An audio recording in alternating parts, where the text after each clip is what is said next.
چاند گرہن ہو رہی ہے، نظر آنا ضروری نہیں، کسی ملک میں نظر آتا ہے کہیں نظر نہیں آتا، نظر آنا ضروری نہیں، نظر آنا ضروری نہیں۔ اس میں جو ہمارے چاند گرہن کے اعمال ہمارے سوشل میڈیا کی پوسٹوں پہ پڑے ہیں، ضرور کر لینا۔ جو چاند اور سورج گرہن کا خیال رکھتا ہے اپنے نسلوں اور اپنی زندگیوں کو بچاتا ہے، اپنے رزق اور اپنے بخت کو بچاتا ہے۔ خیال کرنا یہ میری طرف سے نہیں، نماز کسوف اور خسوف چاند اور سورج گرہن پہ میرے حضور نے ایسے نہیں پڑھی، اس کی تاریخ میں حوالے ہیں۔ چاند گرہن کا یہ ایک لمحہ آ رہا ہے، یہ ایک گھڑی آ رہی ہے۔ پاکستانی وقت یہی ہے۔ جس ملک میں، غور سے سمجھیے گا، پوری دنیا اس وقت میری آواز کو سن رہی ہے، جس ملک میں جو وقت ہوگا وہ اپنے ملک میں اپنے وقت کے مطابق کرے گا، عمل یہی ہوگا۔ اس دوران کرنا کیا ہے؟ اس دوران ہم نے دعا میں لگ جانا ہے، نفل میں لگ جانا ہے، تسبیح میں لگ جانا ہے۔ ضروری نہیں 4 گھنٹے، آپ کو جتنی تھوڑی دیر میں یہ عمل پورے ہو جائے۔ وہ یہ عمل ہے کہ چاند گرہن کے دوران آپ نے ایک بوتل میں پانی لے لینا ہے، بوتل میں پانی لینا ہے، اور پانی سامنے رکھ کے، بوتل سامنے رکھ کے آپ نے 17 بار پڑھنا ہے، 17 بار فلک اور 17 بار ناس۔ بس یہ عمل ہے، کیونکہ حضور سرور کونین صلی اللہ تعالی علیہ وسلم پہ آخری وار جو ہوا تھا، حضور کو قائل کرنے کا جو آخری وار ہوا تھا، اللہ کی طرف سے 2 فرشتے آئے، انہوں نے یہ عمل باقاعدہ بتایا، سکھایا، اور وہی آئی سورۃ فلک اور ناس کی۔ اب یہ جو فلک اور ناس جو اتری تھیں، آج بھی قیامت تک کوئی بندہ ایسا ہے جو زندگی کی بندشوں، پریشانیوں، ناکامیوں، مشکلات، مسائل، الجھنوں میں مبتلا ہے، آج بھی کوئی بندہ، اور وہ کہتا ہے میری زندگی تلخ ہو گئی ہے۔ اس سے کہیں ابھی ایک ساتھ آنے والی ہے چاند گرہن کی، ایک بوتل سامنے رکھے، اس میں پانی رکھے، اور کیا پڑھے؟ سورۃ فلک اور سورۃ الناس۔ توجہ سے اب الاخر دروشی، اور ہر دفعہ بسم اللہ الرحمن الرحیم ساتھ، اور اس بوتل میں دم کرے۔ اچھا، گھر کا ہر فرد اپنا بھی کر سکتا ہے، پورے گھر کے بھی کر سکتے ہیں، اور یہ ہدیہ اگر پورے گھر کی طرف سے کرنا ہے تو ہدیہ پورے گھر کی طرف سے ہوگا۔ گھر کے ہر فرد نے کرنا ہے تو ہر فرد اپنا ہدیہ دے دے۔ اسی طرح یہ جو فلک اور ناس کا عمل ہے، یہ بھی گھر کا ہر فرد کر سکتا ہے، اور چاہے تو پورے گھر میں سے ایک فرد بھی کر سکتا ہے۔ 17 دفعہ فلک اور 17 دفعہ سورۃ الناس، اس کا ڈھکنا کھلا رکھیں اور توجہ سے یہ اس پہ دم کرتے ہیں، کیا کر دیں؟ اور اس کا جو ہدیہ ہے وہ بھی پانی ہے، پانی کا ہدیہ بھی پانی ہے، پانی کا ہدیہ بھی پانی ہے۔ کسی قریبی مسجد پانی کا بل ادا کر دیں، کسی جگہ نل کا لگوا دیں، سبیل لگوا دیں، کسی سفید پوش کے گھر کے پانی کا بل دے دیں، یا لوگوں کو ٹھنڈا میٹھا پانی پلا دیں، اس کا ہدیہ بھی کیا ہے؟ پانی ہے۔ اور یہ بیماریوں کے لیے، تنگ دستیوں کے لیے، الجھنوں کے لیے، جھگڑوں کے لیے، نا اتفاقوں کے لیے، آنے والی مصیبت، اس پانی کو آٹا گوندنے میں، چائے بنانے میں، پینے میں، کرنے میں، دیواروں پہ نہ پھینکیں، گھر میں پاؤں نہ آئے، باقی ہر جگہ اس کو پینے کھانے پکانے میں اس پانی کو بڑھاتے جائیں، استعمال کریں، اور کوئی دم والا پانی پڑا ہے تو اس میں ملا لیں، ایک ہی ہو جائے۔ اب تیسرا عمل اور آخری عمل سنیں، چھوٹا سا عمل ہے۔ آپ نے حزب البحر جو ہے وہ پڑھی، یہ حزب البحر کے اسماء حسنہ ہیں، یا اللہ ہو، یا علی ہو، یا عظیم ہو، یا حلیم ہو، یا علیم ہو، یا اللہ، یا علی ہو، یا عظیم۔ آیت الکرسی کی آخری آیت ہے، یہ اس کے اسماء حسنہ، یا علی ہو، یا عظیم ہو، یا حلیم ہو، یا علیم۔ یہ حزب البحر کے آخری الفاظ ہیں۔ بس آپ کیا کریں گے اس دوران میں؟ والا کے 3 دفعہ دروشی پڑھ کے آپ نے صرف 140 مرتبہ کہ سورج کا زندگی سے کیا تعلق ہے، چاند کا زندگی سے کیا تعلق ہے۔ گرہن لفظ کو بدرا غور کیجئے گا، گرہ گانٹھ کو کہتے ہیں، گرہ کو کہتے ہیں۔ یہی گانٹھ آنتوں میں آ جائے تو اسے کولنج کہتے ہیں، کھل جائے ٹھیک، ورنہ آپریشن، ورنہ کولائن سے بندے مر جاتے ہیں۔ گرہ آ جائے آنت میں، یہی گرہ اگر شریانوں میں آ جائے تو اس کو بائی پاس کہتے ہیں، ہارٹ اوپن سرجری کہوں، کون سے لفظ کا گرہ۔ جسم کے کسی حصے میں گرہ آ جائے، آپ کہتے ہیں پٹھا پہ پٹھا چڑھ گیا ہے، گرہ ہوتی ہے۔ دماغ میں گرہ آ جائے تو کہتے ہیں برین ہیمریج ہو گیا ہے، بندہ بے ہوش ہو جاتا ہے۔ کوئی ایسے ہوتے ہیں جو ہوش سے نکل آتے ہیں، اکثر نہیں نکلتے، وہی موت واقع ہو جاتی ہے۔ زندگی میں اگر چاند میں گرہ نہ آ جائے، اچھا چاند میں گانٹھ نہیں آتی، گرہن سے مراد یہ ہے کہ اس کی روشنی ختم ہو جاتی ہے، جو پوری دنیا میں اس کی روشنی پڑ رہی ہے وہ ختم ہو جاتی ہے۔ سورج گرہن ہے تو سورج کی روشنی ختم ہو جاتی ہے، اندھیرا چھا جاتا ہے۔ جن ملکوں میں میری زندگی میں چند بار ایسا ہوا ہے کہ میں نے سورج گرہن کو دیکھا ہے تو کچھ دیر کے لیے سارا اندھیرا چھا گیا۔ اس کا ہماری زندگی پہ اثر ہے، یاد رکھیے گا۔ صحت مند پہ اثر ہے، بیمار پہ اثر ہے، حاملہ پہ اثر ہے، بچوں بوڑھوں پہ اثر ہے، نباتات پہ اثر ہوتا ہے، درختوں اور فصلوں پہ اثر ہے اس کا۔ صدیوں پہ محیط تجربات، ہزاروں سال پرانے تجربات یہ بتاتے ہیں کہ چاند گرہن اور سورج گرہن کا زندگی پہ بہت اثر ہے۔ چاند کا زندگی پہ اتنا اثر تو ہے، چاند کا زندگی پہ اتنا اثر تو ہے کہ جن دنوں پہ چاند کی روشنی جوبن پہ ہوتی ہے، ان دنوں پہ نباتات پہ، درختوں پہ، پتوں پہ زندگی ان کی اور ہوتی ہے۔ سائنس نے سال ہر سال اس کی تحقیق کی ہے، اس کی ریسرچ کی ہے، اور ہوتی ہے۔ انہی زندگی، انہی دنیا میں، انہی دنوں میں سمندر کی زندگی اور ہوتی ہے۔ انسان کی زندگی پہ چاند کا اثر پڑتا ہے۔ پوری دنیا میں جتنے ماہرین بیٹھے ہیں، آپ نیٹ کی دنیا کو کھولیں، ہر چیز آپ کے ہاتھ میں موجود ہے۔ وہ کہتے ہیں کہ پوری دنیا میں 13، 14 اور 15، چاند کی 13، 14 اور 15، جنوری فروری کی نہیں، انگریزی مہینوں کی نہیں، اسلامی مہینوں کی 13، 14 اور 15 جرائم بہت ہوتے ہیں، قتل و غارت بہت ہوتی ہے، جسے کرائم ریٹ کہتے ہیں، بہت بڑھ جاتا ہے، بہت جرائم ہوتے ہیں۔ پوری دنیا کے ماہرین بیٹھے ہیں جو اس بات کو تحقیق میں لا رہے ہیں، اپنی ریسرچ میں لا رہے ہیں کہ جرائم کب زیادہ ہوتے ہیں۔ وہ کہتے ہیں ان دنوں میں بہت زیادہ ہوتے ہیں۔ کیوں؟ اور انہی دنوں میں چاند جو ہے وہ اپنے جوبن پہ ہوتا ہے اور سورج اور زمین کی ہر چیز کو اپنی طرف کھینچتا ہے۔ ایک پورا نظام ہے، اسے قمری نظام کہتے ہیں، اور کھینچتا ہے۔ آپ کبھی ان عروج کی دنیا میں آپ جائیں اور دیکھیں، سمندر کو ایک دفعہ مجھے دیکھنے کا موقع ملا، آپ سوچ نہیں سکتے کہ اس کی لہریں کتنی اونچی اور اس کی لہریں کہاں کہاں ٹکرا رہی ہوتی۔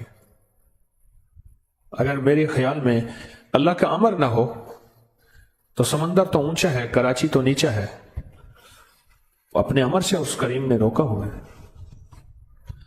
پرانے دور میں جو جہاز چلنے والے ہیں، آج بھی جو جہاز چلنے والے ہیں، مجھے مانسیرا میں ایک جہاز میں چلنے والے صاحب سے گفتگو کا موقع ملا تفصیلی۔ میں ایک سفید پوش آدمی ہیں، درویش، ان کے گھر میں تھا، اکیلا تھا، 1-2 احباب اور بھی تھے، غالباً 5 حضرات تھے ہم۔ تو انہوں نے گھر خالی کرا دیا، تو میں 1-2 دن 3 دن وہاں رہا، تو وہاں موقع ملا گفتگو کرنے کا۔ وہ کہنے لگے جی خاص طور پہ چاند کے عروج کے دنوں میں اور چاند کی گرہن کے دنوں میں دنیا کے سارے آلات، سائنسی آلات جو سمندر کے ساتھ تعلق ہے، وہ ہم نے ناکام ہوتے دیکھے ہیں۔ پھر اس میں صرف ہمارے ساتھ جو چیز چلتی ہے وہ احتیاط ہے، کہ ہم سخت احتیاط کرتے ہیں اور بہت سخت احتیاط کرتے ہیں۔ اب معلوم یہ ہوا کہ سورج کا اور چاند کا ہماری زندگی پہ اثر، ہمارے پھلوں سبزیوں نباتات فصلوں پہ اثر، ہمارے جسموں پہ اثر، ہمارے جذبات پہ اثر، غصہ، لڑائی، ڈکیتی، قتل و غارت، اس کا تعلق جذبات سے ہے، ان کا تعلق ہمارے جذبات پہ اثر۔ یہ چھوٹی چھوٹی چیزیں جو ہمیں متاثر کر رہی ہیں، اور یہ چھوٹی چھوٹی چیزیں ہیں جن کا ہماری زندگی پہ اثر۔ چلو ہم تو چھوٹی چیزیں ہیں، سمندر تو زمینوں سے بڑے ہیں، اور سمندر کی گہرائی 11 کلومیٹر سے بھی گہرے سمندر موجود ہے، 11 کلومیٹر سے بھی گہرے سمندر موجود ہے۔ اس 11 کلومیٹر گہرے سمندر پہ بھی اس کا اثر ہوتا ہے۔ انسانی جسم تو 50-100 کلو کا ہے، اس پہ اثر ہوتا ہے۔ ماننے والی بات ہے کہ سمندر کا وزن کتنا ہے۔ اللہ، میں لفظ اگر میرے پاس اربوں اور کھربوں کی گنتی ہے، کھربوں کے بعد میرے پاس گنتی ختم ہو رہی ہے، میری معلومات میں اس سے اگلی گنتی بھی ہے لیکن کھربوں کی گنتی ختم ہو رہی ہے، پر سائنس کہتی ہے کہ اس کا وزن سمندر کا کتنا ہے، اس کے اندر کون سی مخلوق ہے۔ اس چاند کا اثر زندگی پہ میری آپ کی پڑتا ہے اور سمندر کی زندگی میں پڑتا ہے، اور سمندر کے پانی کو چاند اپنی طاقت اور قوت سے ہلا کے رکھ دیتا، اور ایسا ہلاتا ہے کہ اس کے اندر جو بھی چیز ہو، وہ جہاز ہے، وہ کشتیاں ہیں، وہ کوئی دنیا کی چیز ہے، وہ بھی ایک کھلونا بن جاتی ہے۔ اسے اپنے آپ کو سنبھالنا، سمجھنا اور اپنے آپ کو بچانا مشکل ہو جاتا ہے۔ یہ چاند کی طاقت ہے، تو سوچیں چاند کے بنانے والے کی کیا طاقت ہوگی،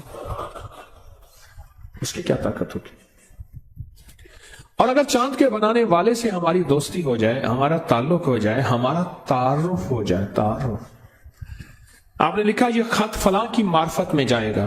پہلے ہوتا تھا ضلع فلاں، علاقہ فلاں، فلاں، گاؤں میں ایک دکان ہوتی تھی، سارے خط اسی کو آتے تھے۔ گاؤں میں ایک دکان ہوتی تھی، میرے پاس نا ڈیرہ اسماعیل خان میں سے ایک خط آتا تھا، پھر بستی کے بہت سے لوگوں کے خط آتے تھے، لکھا ہوتا تھا یوسف دکاندار کو مل کر بمعرفت یوسف دکاندار، یہ لفظ تھا، مجھے آج بھی یوسف دکاندار کا نام یاد ہے۔ یوسف دکاندار کی معرفت میں یہ خط فلاں کو ملے، پھر یوسف دکاندار کے پاس سارے خط آتے تھے۔ میں گیا ڈیرہ اسماعیل خان، میں کہا یوسف دکاندار کو دیکھوں تو صحیح، اس کی معرفت سارے خط آتے ہیں۔ جب کسی چیز کا تعارف زیادہ ہو پھر اس کو دیکھنے کا شوق ہوتا ہے، اس لیے بعض اللہ والے ساری عمر مانگتے رہے اللہ اپنا جلوہ دکھا، اللہ اپنا دیدار کرا۔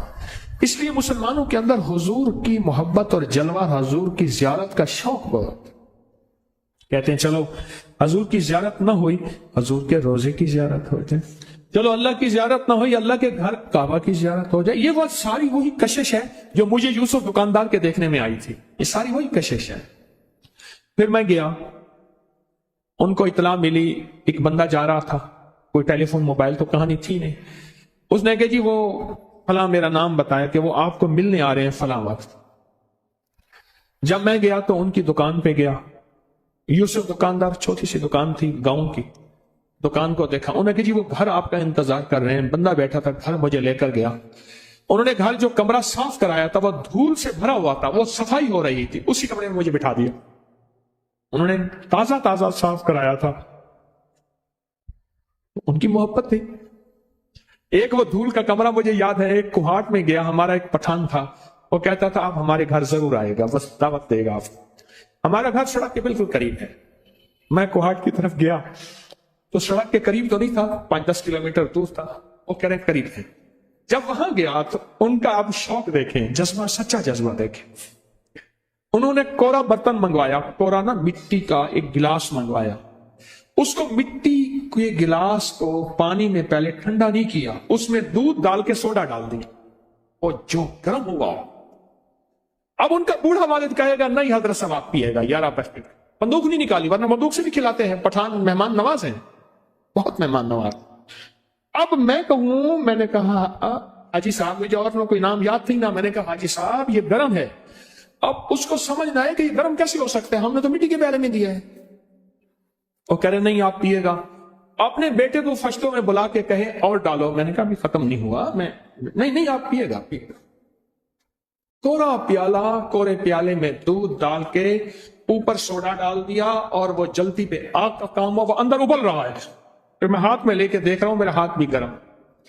یا مجھے پھر یوسف دکاندار کے گھر کی وہ دھول یاد ہے. میں گیا، ان کا محبت خلوص، انہوں نے کمرہ تیار کیا، میں بیٹھا. یہ معرفت جو ہے نا، معرفت، میں بات معرفت سے کی تو پتہ نہیں کہاں چلا گیا. یہ جو معرفت ہے اگر کسی کی حاصل ہو جائے پھر اس کو ملنے اور دیکھنے کا تال اور شوق پیدا ہوتا ہے. چاند کے یہ حالات ہیں، چاند کے بنانے والے کی کیا طاقت ہوگی. سبحان اللہ و بحمدہ عدد خلقہ ورضا نفسہ وزنۃ عرشہ ومداد کلماتہ. یہ اس کے بنانے والے کی طاقت کو بیان کیا جا رہا ہے، جبکہ طاقت اس سے کہیں زیادہ ہے. اس سے کہیں اللہم انک ملیک مقتدر ما تشاء من امر یکون. ملک تیرا، اقتدار تیرا. ملیک مقتدر، اقتدار تیرا. ما تشاء، تو چاہتا ہے ہو جاتا ہے. ما تشاء امر ان یکون، بس تو چاہتا ہے ہو جاتا ہے.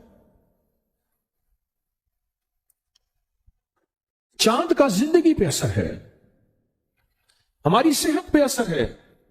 ہماری طب کی پرانی کتابوں میں ایک ٹوٹکا لکھا ہے کہ 13 اور 14 کے درمیان اپنی فلاں رگوں سے خون نکوالے صحت مند رہیں گے. اب سمجھ آتی ہے کہ وہ خون نکلانے میں جہاں اور صحت مندی ہوگی وہاں یہ صحت مندی بھی ہوگی کہ جنون، جذبات اور جوش میں آ کے کچھ کر نہیں پائیں گے. پھر ہماری روحانی کتابوں میں ایک بات لکھی ہے کہ آپ 13 اور 14 اور 15 اس درمیان میں یہ چاند کے عروج کے دن ہے، ٹاپ کے دن ہے، روزے رکھیں، جسے میرے آقا نے فرمایا یہ ایام 20 ہیں، ان 3 دنوں میں روزے رکھیں. چاند کا زندگی پہ اثر ہے، چاند کا صحت پہ اثر ہے، چاند کا سمندر پہ، پہاڑوں پہ، پرندوں پہ اثر ہے. آپ حیران ہوں گے، پرندوں پہ اثر ہے. یہ پرندے ان 3 دنوں کے اندر، جو پرندوں کی دنیا کی سائنس ہے میں اس کی بات کر رہا ہوں، ان 3 دنوں کے اندر میں نے کئی کبوتر پالنے والوں سے، پٹیر پالنے والوں سے، مرغ پالنے والوں سے، کتے پالنے والوں سے، پرندے رکھنے والوں سے کئی واقعات پوچھے کہ آپ کا کیا خیال ہے ان چاند کے عروج ماہ کہتے ہیں، یعنی چاند کا عروج کا جو دن ہے ان میں پرندوں پہ کوئی اثر پڑتا ہے؟ انہوں نے بتایا ہاں پڑتا ہے. پھر ہماری تعویذات اور عملیات کی کتابوں میں ان راتوں میں تعویذ لکھے جاتے ہیں. راتیں تو اور بھی ہیں، ان راتوں میں تعویذ لکھے جاتے ہیں اور کہا جاتا ہے کہ ان راتوں میں فلاں وقت میں اگر تعویذ لکھے جائیں ان کی طاقت اور تاثیر 1000 گنا بڑھ جاتی ہے. چیزیں اثر ڈالتی ہیں. آج لاہور کا موسم ٹھنڈا ہے، ایک تھوڑا سا ایک ہوا چلی ہے، چیزوں نے اثر ڈالا ہے ہماری زندگی میں. آپ محسوس کریں. تندور میں سوئی گیس کی پکی روٹی ایک تاثیر نہیں رکھتی، وہی لکڑی کی پکی روٹی اس کا ذائقہ اور ہوتا ہے، وہی گوبر اوپروں کی پکی روٹی اس کا ذائقہ اور ہوتا ہے، اور حتیٰ کہ بکری کی مینگنیوں کے ساتھ پکی روٹی اس کا ذائقہ اور ہوتا ہے. میں نے وہ کھائی ہے. بکری کی مینگنیاں گاؤں دیہات میں اکٹھی کر لی اور ان کو تندور میں ڈالا، جلایا، تندور گرم کیا اور اس کو روٹی لگائی، اس کا ذائقہ اور ہوتا ہے. ہاتھ اور پانی کے ساتھ لگی روٹی کا ذائقہ اور ہے، اور جو تندوری لگاتے ہیں ہاتھ کے بغیر اس کا ذائقہ اور ہے. انچھنے روٹی کا ذائقہ اور، چھنی روٹی کا ذائقہ اور. پھر علاقے کی گندم ہوتی ہے اس کا ذائقہ اور ہوتا ہے. کیونکہ ہمارا خاندانی باغات ہیں، باغوں کا تعلق زمین سے اور پانی سے ہے. پانی سے ایک دفعہ کی بات ہے کہ والد صاحب رحمۃ اللہ علیہ نے آم بھگائے ہوئے تھے. کچھ آم علیحدہ تھے، کچھ علیحدہ تھے. فرمانے لگے پہلے یہ کھا لو بعد میں یہ کھانا. کیوں؟ کہا ویرائٹی ایک انور رٹول ہے. یہ فلاں زمین فلاں ہستیوں نے، اللہ کے نیک بندوں نے ہمیں اللہ کا تعارف کروایا، اللہ کے جہان سے باخبر، اور اللہ کے جہان کے ساتھ ہماری معرفت، ہماری محبت، ہمارا تعارف، ہمارا تعلق یہ دیا. اچھا یہ سمجھ آئے گا نا، اللہ کی سمجھ آ جائے گی، پھر اللہ کی بنائی ہوئی ہر چیز سمجھ آ جائے گی. اللہ کی سمجھ نہیں ہے تو اس کی بنائی کسی چیز کی سمجھ کبھی نہیں آئے گی. ہمیں تو اللہ کی سمجھ نہیں. اللہ کی جب سمجھ آ جائے گی تو اللہ کی بنائی ہوئی ہر چیز ہمیں سمجھ آئے گی. اللہ کو سمجھیں. آپ کے پاس دعائے کمیل ہے ہاتھ میں سب کے؟ ہے. ہاں سب کے ہے. اگر نہیں ہے تو نیچے سے تیار ہے، نیچے پڑی ہے، نیچے تو بہت زیادہ پڑی ہے. آج ہم دعائے کمیل ساری سنیں گے، لیکن اس کو اللہ کے تعارف کے طور پہ سنیں گے، اللہ کے تعلق پہ سنیں گے. اللہ سے محبت، اللہ سے معرفت، اللہ کی منتیں، اللہ کی خوشامتیں، اللہ کے سامنے ہاتھ جوڑنا. نیچے پڑی ہے دعائے کمیل، خواتین کی طرف بھی ہوگی. لیکن پہلے ہم یہ دیکھیں کہ ہم سنیں گے کیوں؟ اس لیے سنیں گے. پڑی ہے نیچے، فری مل رہی ہے، مفت مل رہی ہے، آپ نے یقیناً لے لی ہے، اچھا کیا. نہیں لی تو فوراً لے لیں، فوراً چند لمحوں کے اندر. اگر نیچے والے حضرات ہیں تو اوپر لے کے آ جائیں، ان کو فوراً تقسیم کر دیں. نیچے والے حضرات اوپر لے کے فوراً آئے اور ان کو تقسیم کر دیں. ایک ایک لیں. آپ نیچے نہ جائیں، فوراً اوپر آ رہے ہیں لوگ، آپ نیچے نہ جائیں. اسی طرح خواتین میں بھی شور کے بغیر، کیونکہ خواتین میں ایک دم ہنگامہ ہوتا ہے کہ اس کے بعد انہیں کہ روٹی بچنی نہیں ہے. مائی کہتی بس پہلی اور آخری دفعہ روٹی کھانی ہے، میرے کھانی نہیں. ہاں جی آگے، نیچے سے آپ، نیچے سے آگے اب آپ، ہاں جی نیچے سے آگئے. ہاں جی آگئے نیچے سے. ہاں بھائی آگئے. اب اس کو 3-4 بندوں میں پھیلا دیں. یہ بنڈل سارے 3-4 بندوں میں پھیلا دیں. پھر کہہ رہا ہوں کہ یہ دعا سیکھنی، سمجھنی، پہلے یہ دیکھنی ہے کہ یہ دعا ہے کیا. پہلے یہ دیکھنا ہے کہ یہ دعا ہے کیا. پہلے یہ دیکھیں اس دعا کا تعلق کیا ہے، تعارف کیا ہے اللہ کے ساتھ، اس کی محبت کے تانے بانے کیا ہے. اور اگلا سوال آپ سے ایک اور ہے، میری بات غور سے سنتے رہیں. بھائی ایک پل میں بانٹ دیں، دعا ابھی چلے گی. ایک پل میں بانٹ کے اپنے مقام پہ فوراً تشریف لے آئیں. دیر ہوگی اللہ والو، دیر ہو گئی. یہ برکت والی جگہ آپ نے چھوڑ دی. اپنی جگہ پہ بیٹھے تھے، اپنی جگہ آپ نے چھوڑ دی، کیونکہ اسی جگہ پہ ہی جو خیر ملنی تھی. مجبوراً اٹھ سکتے ہیں، مجبوراً اٹھ کے لے سکتے ہیں، لیکن اتنی دیر نہیں لگنی چاہیے تھی. اتنی دیر نہیں لگنی چاہیے. 3-4-5 بندے اور نیچے سے آ جائیں. 3-4-5 بندے اور نیچے سے آ جائیں جو بنڈل لے آئیں اور پل میں ہی بانٹ دیں. پل میں ہی بانٹ دیں. آپ یہ دیکھیں کہ اس کے ترجمے پہ غور کرنا ہے. آپ اس کو کھولیں ذرا، اس کو کھولیں اور اس کے ترجمے پہ نظر رکھیں کہ اس کا ترجمہ کہاں ہے، اس کا ترجمہ کیا ہے. اس کے ترجمے پہ نظر رکھیں. اگر کیونکہ ہم عربی نہیں جانتے، اگر اس کے ترجمے پہ ہم نے نظر نہ رکھی، ہمیں وہ فائدہ اور فیض نہیں ملے گا جو ملنا چاہیے. ہمیں وہ نفع نہیں ملے گا. بھائی اٹھ کے خود لے آئیں، فوراً جا کے لے آئیں، جلدی کریں، لے آئیں. ہاں جی نیچے سے اور آگے حضرات. نہیں ابھی تک نیچے سے لوگ نہیں آ رہے، اٹھا کے لا نہیں رہے. شاید میری آواز نیچے نہیں جا رہی. ہاں جی دیکھیں اس کو بہت توجہ سے اس کے ترجمے پہ غور کریں. آپ ادھر ادھر نہ دیکھیں. جن کے پاس ہے اس کے ترجمے کو دیکھیں. اللہ والو جن کے پاس ہے اس کے ترجمے کو دیکھیں. اس کا ترجمہ کیا ہے، اس کے ترجمے پہ غور کریں. تاکہ فلاں پانی کا یہ پانی پودا ہے، یہ میٹھے پانی اور لاجواب اس جگہ کا پودا ہے، اس کا ذائقہ، اس کا مزہ اور اس کا اور واقعی کھایا تو اور تھا.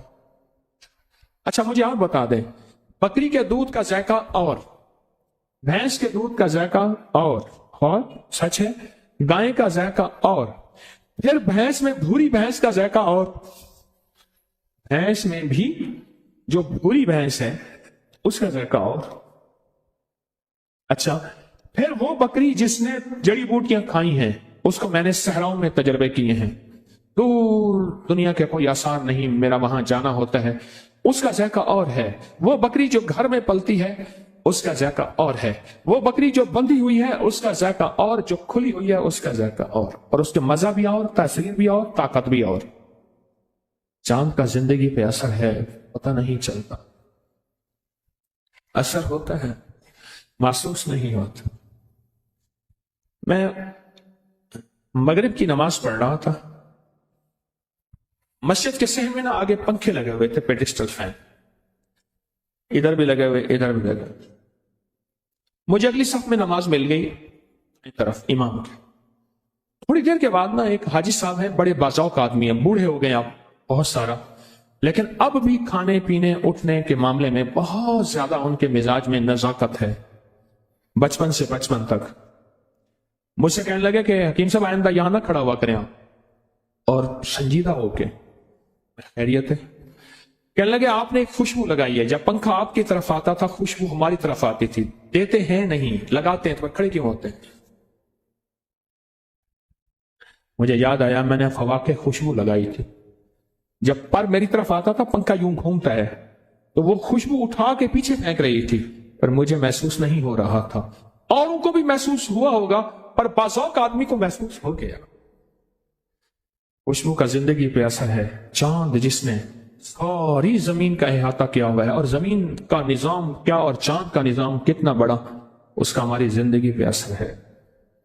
یہ اور بات ہے ہم نے محسوس نہیں کیا, ہم نے اسے عام زندگی سمجھا. سائنس کہتی ہے ہمارے ہاں روز نیچے زلزلے آتے رہتے ہیں, ہمیں پتہ نہیں چلتا. چھوٹے چھوٹے زلزلے زندگی کا حصہ ہے, لیکن کبھی کبھی وہ رب کریم جو ہے کوئی اپنے بڑے بڑے زلزلوں کو دیکھ. میں قرآن پڑھ رہا تھا پرسوں, اچانک آیت پہ سورت احزاب کی غالباً آیت تھی, اس آیت پہ نظر پڑی, شاید یہی سورت تھی.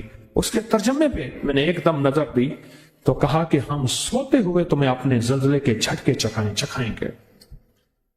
اور جب ترکیہ کا زلزلہ آیا یہ صبح 4 غالباً 17 پہ کچھ منٹ پہ آیا, اور وہیں ترکیہ میں نے خود زلزلے کو دیکھا.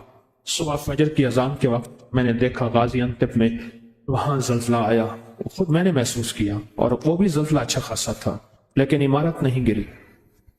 میرا شمار بھی شہیدوں میں ہو جاتا, کیونکہ ابھی اللہ نے کوئی وقفہ دیا ہوا تھا, اس لیے بچ گیا. چاند کا ہماری زندگی پہ کیا اثر ہے؟ صدیوں سے یہ تجربات اکٹھے ہو رہے ہیں, مشاہدات اکٹھے ہو رہے ہیں کہ چاند گرہن ہماری زندگی پہ اثر چھوڑتی ہے. آتی سال کے بعد ہے, کبھی 1.5 سال کے بعد, کبھی وقفے کے بعد, لیکن چاند گرہن ہوتی ہے. مزاجوں پہ بھی, طبیعتوں پہ بھی, پھلوں سبزیوں پہ بھی. ایک چیز بتاؤں آپ کو, آپ ایک بات کہیں گے کہ پرانے دور کے جتنے بھی قلعے ہیں ان کی لکڑیوں کو دیمک نہیں لگتی. ہماری دیمک کی دوائی لگانے کے باوجود بھی نیچے دیمک کی ڈرل کرتے ہیں, دیمک لگ جاتے. ایک خاص موسم, ایک خاص ساعت, ایک خاص گھڑی درخت کی کون سی ہے, اس وقت درخت کو کاٹو کبھی دیمک نہیں لگے گی. ان میں ایک چاند گرہن بھی ہے, دیمک نہیں لگتی. کیوں؟ اس کی وجہ ہے چاند گرہن کے وقت چاند سارے درختوں کا رس پکڑ کے چوس لیتا ہے, کھینچ لیتے ہیں اپنے پاس. درخت کے اندر ہوتا ہی کچھ نہیں ہے, وہ مٹھاس جو دیمک کو پسند ہے وہ ہوتا ہی نہیں. اس لیے سندل کی لکڑی میں خوشبو ہوتی ہے پر اس کو دیمک نہیں لگتی, کیونکہ سندل کی لکڑی ہوتی خوشبودار ہے لیکن ذائقے میں بہت کڑوی ہوتی ہے. میری ساری زندگی سندل کے ساتھ گزری ہے, دواؤں میں استعمال کرتے کرتے. آج بھی ہمارا کچھ دوائیں ہیں اس میں سندل ڈالی جاتی ہے, وہ خود کڑوی ہوتی ہے لیکن خوشبودار ہوتی ہے. آج بھی کوئی مالدار سے مالدار ہندو اگر جلاتے ہیں تو اس کو سندل کی لکڑی سے جلاتے ہیں. کوئی بہت مالدار اگر ہندو ہے تو اس کو سندل کی لکڑی سے جلایا جاتا ہے. اس کی جلنے سے خوشبو آتی ہے بہت زیادہ. چھوٹی چیزوں کا زندگی پہ اثر ہے. چاند تو چھوٹی چیز ہے ہی نہیں, تو چاند کا ہماری زندگی پہ کیسے اثر نہ ہوگا؟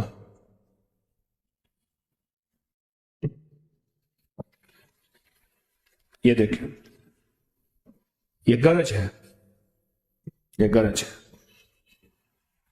کتنا بڑا دھماکہ ہے یہ, ابھی ہمیں گرج محسوس ہوئی ہے, اوپر بادل بنے ہوئے ہیں. یہ اب میں اس کے اوپر بات نہیں کرتا.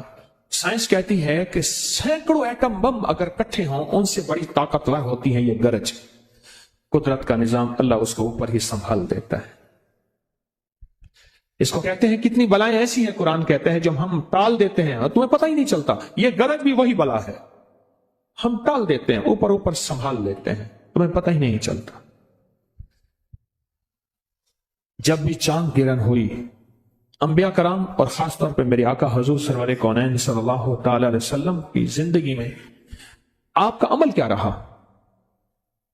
آپ کی زندگی میں کیا طریقہ کار تھا کہ جس سے چاند گرہن کے ہونے والی جو مضر اثرات ہیں، جو اثر صحت پہ، زندگی پہ، نظام پہ، پہاڑوں پہ، سمندر پہ، زمینوں پہ پڑتے ہیں، اسے کیسے بچا جائے؟ آج اس کے بچنے کی ہم ترکیب سوچیں گے، اس کے بچنے کی وہ ترتیب جس میں اللہ اس کے حبیب نے وہ ترتیب ہمیں وہ راہیں سجھائی ہیں، اور حضور نے اللہ کی طرف رجوع کرا کے بندوں کا وہ ترکیبیں دی ہیں، اور وہ ہے ترکیب سجدے، رکوع، اعمال، دعائیں، تسبیحات، ذکر، اس میں لگ جانا۔ چاند کی عظمت کو دیکھا، کبھی چاند والے کی عظمت کو بھی دیکھا؟ حضرت علی کرم اللہ وجہہ نے اپنے خادم کو چاند والے کی عظمت سکھائی، تو سوچیں ان کے دل میں کتنی عظمت تھی، اور ان کا اس دعا کا معمول تھا کہ حضرت علی فرماتے ہیں کہ میرا مشکل کشا کون ہے؟ حضرت علی کا مشکل کشا کون ہے؟ آئے حضرت علی کے مشکل کشا کو جاننے اور پہچاننے کی کوشش کرتے ہیں، لیکن پہلے ایک بات ذہن نشین رکھیں، کیا آپ ان منتوں اور زاریوں کے ترجمے کو جانتے ہیں جو حضرت علی نے اپنے خادم کو سکھایا اور زندگی بھر معمول رہا کہ اللہ کو کون سی منتیں اور زاریاں کر کے وہ اللہ جس نے چاند بنائے ہیں، جس نے سورج بنایا، جس نے نظام بنایا؟ ہم کہتے ہیں چاند کی سارے نظام بہت طاقتور ہیں، اور چاند اتنا طاقتور ہے جو سمندر کو ہلا جلا کے ادھیڑ دیتا ہے، تو وہ رب کتنا طاقتور ہوگا جس نے اس سمندر کو بھی بنایا، اس چاند کو بھی بنایا، اس سورج کو بھی بنایا، اس سارے نظام کو بھی بنایا۔ اصل میں ساری چیزوں کا تعارف ہے، پھر اللہ کا تعارف نہیں۔